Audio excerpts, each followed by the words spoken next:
बिस्मिल्लाहिर्रहमानिर्रहीम। अस्सलाम वालेकुम। Welcome to my YouTube channel. My name is Nida. आज हम बात करेंगे इस्लाम के बुनियादी अकायद। इस्लाम का जो पहला अकीदा था वो मैंने तौहीद वो बता दिया, मेरी पिछली वीडियो में देख सकते हैं। उसके बाद आज हम नंबर 2 यानी कि रिसालत मोहम्मदी सल्लल्लाहु अलैहि वसल्लम पर बात करेंगे। तो रिसालत मोहम्मदी या रिसालत कहते किसे हैं? तो अल्लाह ताला ने सबसे पहले हज़रत आदम अलैहिस्सलाम को इस दुनिया में भेजा। उन्हें नबी कहते हैं। तो बाद में हज़रत आदम अलैहिस्सलाम से जो है वो बनी नूह की जो है वो इब्तिदा हुई। उसके बाद जैसे जैसे इस दुनिया में जो है वो लोगों की, इंसानों की तादाद बढ़ी, तो अल्लाह ताला ने उनकी रहनुमाई के लिए अपने अम्बिया और रसूल जो हैं वो इस दुनिया पर उतारे। तो उन रसूलों वो इंसान जो अल्लाह ताला ने अपने रहनुमा बनाकर इस दुनिया में, इंसानों के रहनुमा बनाकर इस दुनिया में भेजे, अपने ख़ास बंदे, प्यारे बंदे, उनको रसूल कहते हैं। तो हर मुसलमान के लिए ज़रूरी है कि रसूलों पर ईमान लाए। ये इस्लाम के बुनियादी अकायद में से एक है। वो रसूल ख़ुद से कुछ भी नहीं कहते थे, जो भी कहते थे वो अल्लाह ताला की जो है वो मर्ज़ी से कहते थे, अल्लाह ताला के हुक्म को आगे तक भेजते थे। तो इसके बारे में सूरत निसा की आयत नंबर 80 में अल्लाह ताला फरमाता है, जिसका तर्जुमा है, जिसने रसूल सल्लल्लाहु अलैहि वसल्लम का हुक्म माना, बेशक इसने अल्लाह ही का हुक्म माना। तो यहाँ से तो बात शुरू हो गई। उसके बाद लिखा है कि और जिसने रूहगर्दानी की तो हमने आपको उन पर निगहबान बनाकर नहीं भेजा है। यानी कि वो सिर्फ़ हमारी रहनुमाई के लिए आते हैं। हम आए दुनिया में, हमें वही कुछ बताया जो कि अल्लाह ताला ने उन्हें कहा था, हमारी रहनुमाई के लिए थी, ज़िंदगी गुजारने के तरीके थे, बस यही था। इंसानों को जो थे वो एक अल्लाह की तरफ इबादत करने का हुक्म देते थे। इसलिए रसूलों पर ईमान लाना हर शख्स के लिए बहुत ज़रूरी है। उसके बाद हम बात करते हैं नंबर 2 वाला हमारा पॉइंट है कि अम्बिया की ज़रूरत क्यों पेश आई। इस दुनिया में अम्बिया की ज़रूरत क्यों थी?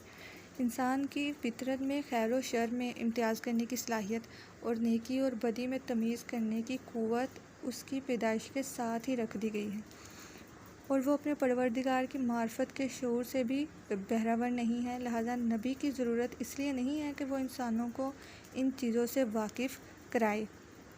ये चीज़ें तो उसकी फ़ितरत का हिस्सा हैं, और उसकी तख्लीक के पहले दिन ही से उसकी फ़ितरत में ये चीज़ें थीं।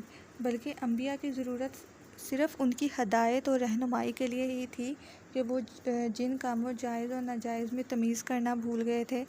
तो अगर आप इस्लाम की तारीख़ उठाकर देखें तो आपको पता चलेगा कि अरब से पहले लोग कैसे थे, और जैसे कि बनी इसराइल थी, उन सब के अगर मिसालें आपके सामने हों तो वो किस तरह की बुराइयों में मुब्तला थे। तो उनकी जो रहनुमाई के लिए, हदायत के लिए ही अम्बिया इस दुनिया में लाए गए। सूरतुल अम्बिया की आयत नंबर 73 में है, और हमने इन्हें पेशवा बनाया, वो हमारे हुक्म से हदायत करते थे, और हमने उनकी तरफ अमाल खैर और नमाज कायम करने और ज़कात अदा करने की वही भेजी, और वो सब हमारे इबादत गुजार थे। ठीक है। अब जो है अम्बिया की खुसूसियात हम देखते हैं कि वो किन किन खुसूसियात के हामिल थे। सबसे पहले बात करते हैं इंसानियत। अम्बिया कराम को अल्लाह ताला ने बशर बनाकर भेजा ताकि जिस कौम पर वो उतारे गए हैं वो ये ना कह सकें कि ये तो हमसे मुख्तलिफ हैं। इसलिए किसी जिन या फ़रिश्ते को अल्लाह ताला ने किसी कौम पर रसूल बनाकर नहीं भेजा। अम्बिया कराम जो थे वो अलग थे। तो सबसे पहले उनकी पहली खुसूसियत थी इंसानियत, के वो इंसानियत के कैसे रहनुमा थे। तो अल्लाह ताला ने इंसानों की रहबरी करने के लिए हमेशा किसी इंसान को ही पैगंबर बनाकर किसी कौम पर मबूस फरमाया। उनकी एक खुसूसियत ये थी कि वो हमेशा मर्द होते। आज तक कोई भी पैगंबर, सारे पैगंबर ही थे, कोई उनमें कोई औरत नहीं थी, सारे मर्द ही थे। औरतों को इस मर्तबे पर फ़ाइज़ करने का एजाज़ हासिल नहीं हो सका। अम्बिया अगरचा आम इंसानों की तरह इंसान ही होते हैं, मगर वो इस लिहाज से मुख्तलिफ होते हैं कि उन पर कलाम इलाही नाज़िल होता है और वो हर गुनाह से पाक होते हैं।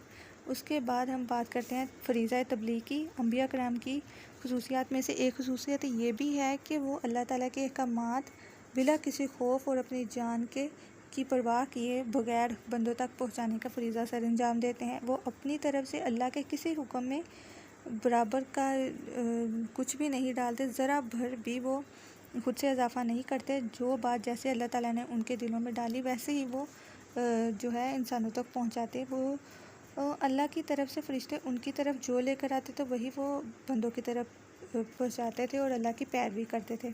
उसके बाद जो नेक्स्ट पॉइंट है वो है असमत। तो अगर हम असमत की बात करें तो अम्बिया नफ्स और शैतान की तरगीबात से खुद को बचाते थे, गुनाह और सरकशी से दूर और महफूज होते हैं। वो अपनी कौम के सालेहीन के साथ होते हैं, जैसा कि हज़रत यूसुफ़ अलैहिस्सलाम के बारे में कुरान मजीद में इरशाद है।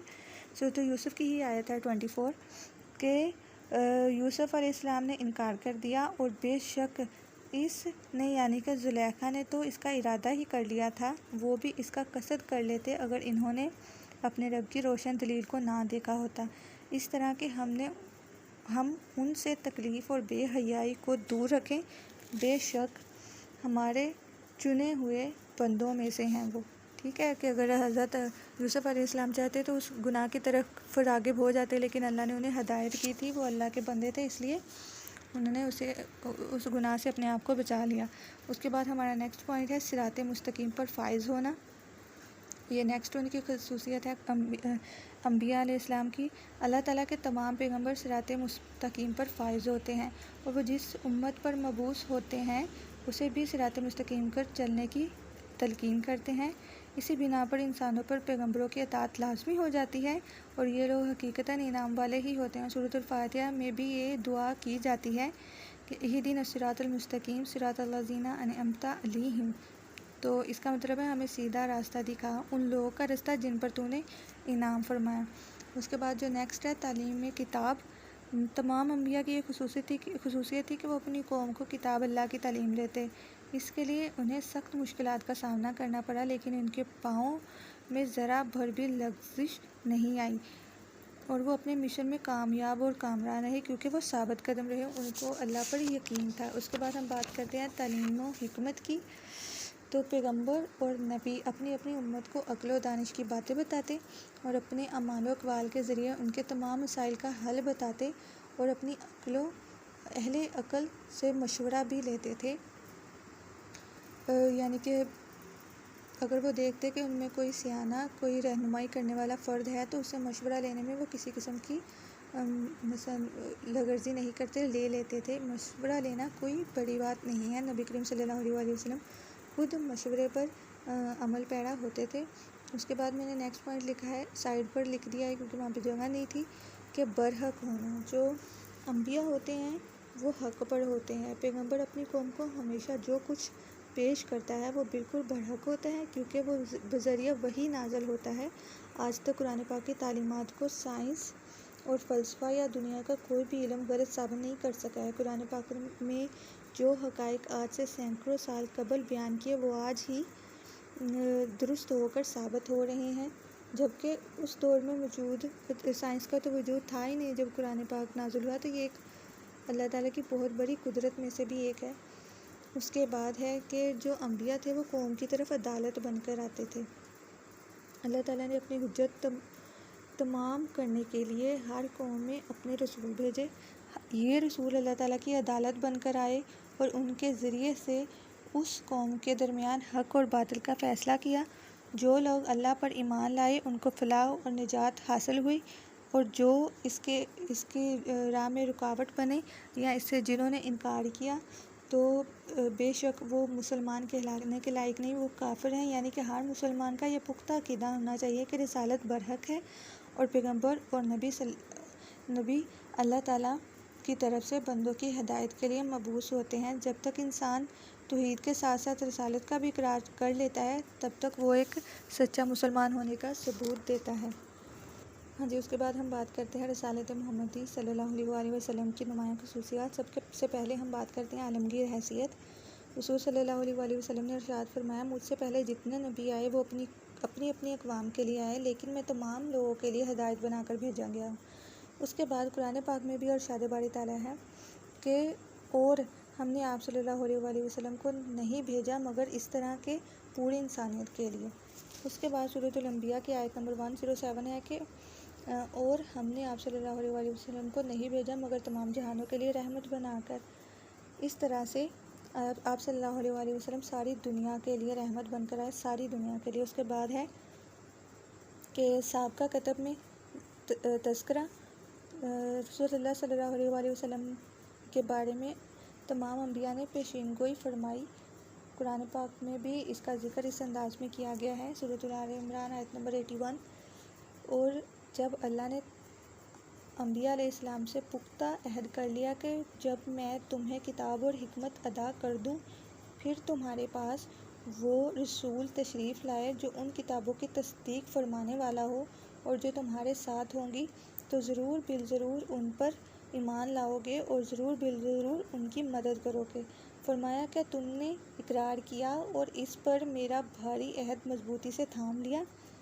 साहब ने अर्ज़ किया, हमने इकरार किया। फरमाया कि तुम गवाह हो जाओ और मैं भी तुम्हारे साथ गवाहों में शामिल होता हूँ। यानी कि इस बात की पहले ही तस्दीक हो चुकी थी कि सारी जब अंबिया हैं उनके आने के बाद आखिर में एक रसूल आएगा जो कि इन सारी किताबों की तस्दीक करेगा, सारे अंबिया की तस्दीक करेगा जो कि उनसे पहले इस दुनिया पर लोगों की भलाई के लिए भेजे गए थे। उसके बाद है अताए कौसर, इन्ना अतीना कल कौसर, अल कौसर की जो आयत नंबर 1 है, बेशक हमने आपको बे इंतहा कसरत बख्शी है। कौसर से मुराद दीन, इस्लाम और कुरान मजीद है। ये इमाम राजी के मुताबिक है। तो उसके बाद जब हमारा जो नेक्स्ट पॉइंट है वो है खुदा के मज़हर उत्तम। आप सल्लल्लाहु अलैहि वसल्लम का कलाम खुदा का कलाम और आप सल्लल्लाहु अलैहि वसल्लम के आने से बातिल का वजूद ख़त्म हो गया, हक गालिब हुआ। और आयत नंबर सूरह अल इसरा की आयत नंबर 81 में इरशाद बारी ताला है, और फरमा दीजिए हक आ गया और बातिल भाग गया, बेशक बातिल ने ज़ाइल व नाबूद ही होना था। उसके बाद सिराजुल मुनीर है कि आप सल्लल्लाहु अलैहि वसल्लम सिराजुल मुनीर थे, रोशन चिराग थे। और सूरतुल अहज़ाब की आयत नंबर 46 से ये बात साबित होती है कि और बुलाने वाला अल्लाह की तरफ से उसके हुक्म से और एक अजीमुल निशान रोशन करने वाला चिराग बनाकर आप सल्लल्लाहु अलैहि वसल्लम को भेजा गया, जिनके आने से पूरी दुनिया में रोशनी फैल गई। अरब के सारे जाहिलियत का जो दौर था वो उसका जो उन्होंने अंधेरा फैलाया हुआ था, वो आप सल्लल्लाहु अलैहि वसल्लम के आने से वहाँ पर रोशनी फैल गई। उसके बाद है नेक्स्ट पॉइंट हमारा जो आता है वो तकमील दीन का है कि आप सल्लल्लाहु अलैहि वसल्लम के आने से जो दीन की तकमील थी वो पूरी हो गई। अब आप सल्लल्लाहु अलैहि वसल्लम के बाद कोई नबी नहीं आएगा। आपके आने अगर आप ना आते तो शायद दीन की जो तकमील है वो पूरी ना होती। दुनिया में जो बुराइयां चल रही थी वो ऐसे ही चलती रहती, उनका कोई अजाला ना कर सकता, कोई उनका जो है वो सदेबाप वो ना हो पाता। उसके बाद है कामयाब तरीन शख्स। दुनिया की तमाम मजहबी शख्सियतों में से सबसे ज़्यादा कामयाब हज़रत मोहम्मद सल्लल्लाहु अलैहि वसल्लम है। ये इंसाइक्लोपीडिया ऑफ ब्रिटानिका का है, उन्होंने ये लिखा हुआ है। ये एक गैर मुस्लिम की ही बात है अगर आप देखें तो। उसके बाद अगर आप आजकल ये कोरोना के जो हमारा ईयर हमारा गुजर के गया है उसमें अमेरिका को बहुत ज़्यादा उन्होंने नबी करीम सल्लल्लाहु अलैहि वसल्लम को फ़ॉलो किया, नमाज को, इस्लाम को फ़ॉलो किया। तो ये बहुत अच्छी मिसालें हैं अगर हम समझना चाहें। उसके बाद है जो हमारा नेक्स्ट पॉइंट है तकमील उसवा हुस्ना। इसके लिए आप सूरह अहज़ाब की आयत नंबर 21 का जो तर्जुमा है वो देख सकते हैं कि बिलाशुबा तुम्हारे लिए बड़ा ही उम्दा नमूना है रसूलुल्लाह सल्लल्लाहु अलैहि वसल्लम में, यानी हर एक शख्स के लिए जो उम्मीद रखता हो अल्लाह की और वो डरता हो क़यामत के दिन से और वो याद करता हो अल्लाह को कसरत से। उसके बाद ख़त्म नबूवत, यानी कि नबूवत का सिलसिला ख़त्म। आप सल्लल्लाहु अलैहि वसल्लम के आने के बाद कोई नबी दोबारा इस दुनिया में नहीं आएगा। ख़त्म नबूवत पर यकीन रखना हर मुसलमान पर फ़र्ज़ है, क्योंकि इसके बगैर कोई शख्स भी मुसलमान नहीं कहला सकता। रसूलुल्लाह सल्लल्लाहु अलैहि वसल्लम से कबल जितने भी अंबिया आए उनकी जो शरीयतें थी ज़िंदगी के तमाम पहलू पर मुहित ना थी। मसलन हज़रत ईसा अलैहिस्सलाम की सीरत में अज़दवाजी ज़िंदगी का नमूना ना था, कोई नमूना ना था। हज़रत सुलेमान अलैहिस्सलाम ने ही ज़िंदगी गुजारी और फ़कीर के लिए उनकी ज़िंदगी में कोई रहनुमाई ना थी। इसलिए एक जामिया और कामिल नबी की ज़रूरत थी जिसकी सीरत में इंसानी ज़िंदगी के हर शोबे के लिए रहनुमाई मौजूद हो। इसलिए रसूल पाक सल्लल्लाहु अलैहि वसल्लम को तमाम दुनिया के लिए मबूस फरमाया गया और आपको कामिल तरीन दीन दिया गया जिसका जो रसूल था वो क़यामत तक आने वाले मसाइल का हल बता सकता था, लोगों के लिए रहनुमाई फराहम कर सकता था। इस वजह से इंसानों की रहनुमाई के लिए किसी नई तालीम और हदायत और नए नबी की ज़रूरत थी। इस वजह से कुरान पाक ने आप सल्लल्लाहु अलैहि वसल्लम को खातमुन नबीयीन कहा। तो हम अगर कुरान और हदीस की ये जो है रूह से अगर हम देखें कि ख़त्म नबूवत को कुरान और हदीस में कैसे बयान किया गया है, तो अगर हम कुरान की हदीस से देखें तो सूरतुल अराफ की आयत नंबर 148 पे है कि आप फरमा दें, ऐ लोगों, मैं तुम सब की तरफ उस अल्लाह का रसूल बनकर आया हूँ, यानी कि इसमें कोई शक नहीं है। उसके बाद सूरतुल अंबिया की 107 जो आयत नंबर है उसमें है कि हमने आप सल्लल्लाहु अलैहि वसल्लम को दोनों जहानों के लिए रहमत बनाकर भेजा। तो अगर कुरान पाक में इस बात का जिक्र है तो फिर किसी भी शक की गुंजाइश बाकी नहीं रहती। हदीस की रूह से बस एक छोटी सी जो है वो हदीस मैं आपके साथ शेयर करूँगी जो कि सबको पता होगी और जिसको लिखने के बाद ख़त्म नबूवत के बारे में कोई भी शक नहीं रह जाता कि बनी इसराइल की क़यादत उनके नबी करते थे। एक नबी दुनिया से रुखसत हो जाता तो दूसरा उसका जानशीन बन जाता, मगर मेरे बाद कोई नबी ना होगा बल्कि खुलफा होंगे। बुखारी की आयत नंबर 34-55 में है ये। अब ये क्या, रसूल अल्लाह सल्लल्लाहु अलैहि वसल्लम ने इरशाद फरमाया, मेरे बाद कोई नबी होता तो उमर बिन ख़त्ताब होता। हज़रत ये हदीस है, ये अगर होता तब की बात थी। एक और जगह पर रिसालत माब सल्लल्लाहु अलैहि वसल्लम ने इरशाद फरमाया, मेरी और मुझसे कबल अम्बिया की मिसाल ऐसी है जैसे एक शख्स ने एक नहायत खूबसूरत इमारत बनाई मगर उसके एक कोने में एक ईंट की जगह खाली रहने दी। लोग इस इमारत के गिर्द फिरते इमारत की बहुत तारीफ़ करते मगर कहते कि इस खाली जगह पर ईंट क्यों ना लगाई, तो वो ईंट मैं हूँ। ये बुखारी की 35 जो है हदीस उसमें लिखा हुआ है। उसके बाद हम बात करते हैं कि हुज़ूर सल्लल्लाहु अलैहि वसल्लम की ज़रूरत क्यों थी। तो उसके लिए हम पहले बात करते हैं कि इसके लिए पॉइंट्स हैं जो कि इस बात की तस्दीक करेंगे कि आप सल्लल्लाहु अलैहि वसल्लम की ज़रूरत क्यों पेश आई। सबसे पहले है नामुकम्मल तालीमात की तकमील। सिलसिला नबूवत के दौरान एक नबी आता, अल्लाह की तालीमात से पहुँचाता और फिर दूसरा नबी आ जाता और उस शरीयत को आगे बढ़ाता। रसूलुल्लाह सल्लल्लाहु अलैहि वसल्लम ने आकर तमाम तालीमात की तकमील फरमाई। इरशाद बारी ताला है, सूरतुल माइदा की आयत नंबर 3 है, आज मैंने तुम्हारे लिए तुम्हारा दीन मुकम्मल कर दिया और तुम पर अपनी नियमत को पूरा कर दिया और तुम्हारे लिए इस्लाम को बतौर दीन मुंतखब किया, पसंद किया। फिर अगर कोई शख्स भूख की शिद्दत में बेकरारी या इज़्तिरारी की हालत को पहुँच जाए कि गुनाह की तरफ माइल होने वाला ना हो, तो बेशक अल्लाह बहुत बख्शने वाला नहायत ही रहम और मेहरबान है। तो यहाँ पर अल्लाह ताला इस बात की तस्दीक फरमाता है। उसके बाद है साबका अम्बिया की तालीम में रद्दो बदल। तो अल्लाह ताला ने साबका अम्बिया पर जितनी कुतुब नाजिल की उन में से किसी की हिफाजत का वादा नहीं लिया। चुनांचे वक्त के साथ बाज़ का नामो निशान भी बाकी ना रहा और जो बच रही उनकी जो तहरीर थी वो महफूज ना रही। अल्लाह ताला ने कुरान नाज़िल करते वक्त उसकी हिफाजत का ज़िम्मा भी लिया। इरशाद बारी ताला है कि सूरतुल जो हिजर है उसकी आयत नंबर 9 में है कि बेशक ये ज़िक्र अज़ीम हमने ही उतारा है और यकीनन हम ही इसकी हिफाजत करेंगे। हम देखते हैं कि गुज़श्ता 1400 सालों में कुरान पाक में एक नुक्ते का भी फ़र्क नहीं है। ठीक है, उसके बाद हम बात करते हैं मुकम्मल उसवा हसना। रसूलुल्लाह सल्लल्लाहु अलैहि वसल्लम की ज़ात मुकम्मल उसवा हसना और काबिल अमल है, जबकि अगर बाकी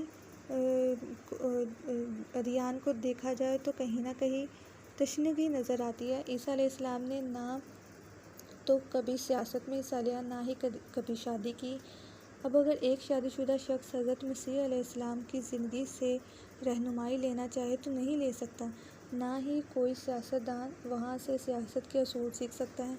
इस तरह बुद्धिज़्म में महात्मा बुद्ध ने तन्हाई, मुराकबा और खुलवत नशीनी पर ज़ोर दिया जो हर इंसान के लिए काबिल अमल नहीं है।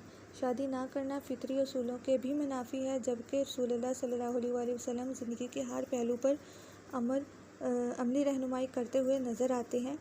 जैसा कि इरशाद बारी ताला है सूरह अहज़ाब के आयत नंबर 21 में है, क्या इन काफिरों ने ज़मीन की चीज़ों में से ऐसे माबूद बना लिए हैं जो मुर्दों को ज़िंदा कर सकते हैं। तो उसके बाद हम बात करते हैं, लास्ट हमारा पॉइंट है साबका अंबिया ख़ास क़िता के लोगों के लिए। साबका अंबिया मखसूस अक़वाम की हिदायत और रहनुमाई के लिए मबूस हुए, लेकिन हज़ूर सल्लल्लाहु अलैहि वसल्लम की जो उनकी तशरीफ़ आवरी थी, उनके बाद किसी नबी की ज़रूरत ना रही। आप सल्लल्लाहु अलैहि वसल्लम तमाम लोगों के लिए रसूल बनकर तशरीफ़ लाए। सूरह सबा की 28 आयत नंबर है कि और हमने आपको नहीं भेजा मगर इस तरह के पूरी इंसानियत के लिए। अब आप सल्लल्लाहु अलैहि वसल्लम के आने के बाद अंबिया के आने का सिलसिला ख़त्म हो गया। ज़िंदगी के तमाम पहलुओं में आप सल्लल्लाहु अलैहि वसल्लम से हमें रहनुमाई मिलती है, फिर वो सियासत हो या फिर अज़वाजी ज़िंदगी हो या माशरती ज़िंदगी हो, हर लिहाज से। उसके बाद हम लास्ट पे लिखेंगे हमारा हासिल कलाम। तो हासिल कलाम में आपने ये सारा एक साथ नहीं आ जाता है क्वेश्चन। रिसालत आएगा तो आपने उसमें यही लिखना है, और रिसालत का क्वेश्चन अगर आ गया तो वो आप सल्लल्लाहु अलैहि वसल्लम की जो है ज़ात ग्रामी, उसके बगैर उसको क्वेश्चन को हल करना मुमकिन ही नहीं है कि आपका ज़िक्र उसमें ना हो। तो उसके लिए जो मैंने आप लोगों को आयत बताई हैं, तो आपने हासिल कलाम में वो लाजमी लिखनी है। उसके बाद हासिल कलाम लिखने का तरीका मैंने आपको बताया है, पहली वीडियोस में भी बताया है, तो आप वहाँ से देख सकते हो। हासिल कलाम लिखना बहुत ज़रूरी है। 5 से 6 लाइनों तक आपका हासिल कलाम होना बहुत ज़रूरी है। उसके बाद हम बात करते हैं लास्ट पे हमारी प्यारी सी दुआ आप लोगों के लिए कि आप हमेशा खुश रहें, आबाद रहें, दुआ में हमें भी याद रखें और नमाज़ें पढ़ना ना छोड़ें। अल्लाह ताला को कसरत से याद करें और साथ साथ अपने जो इम्तिहान है उनकी तैयारी स्टार्ट करें। अगर किसी किस्म की कोई कन्फ्यूजन हो, कुछ पूछना हो तो कमेंट बॉक्स में पूछें। वीडियो को लाइक करें और मुझे लाजमी बताया करें कि मैं नेक्स्ट वीडियो किस टॉपिक पे बनाऊं। और तब तक के लिए अपना बहुत सा ख्याल रखें। खुदा हाफिज़।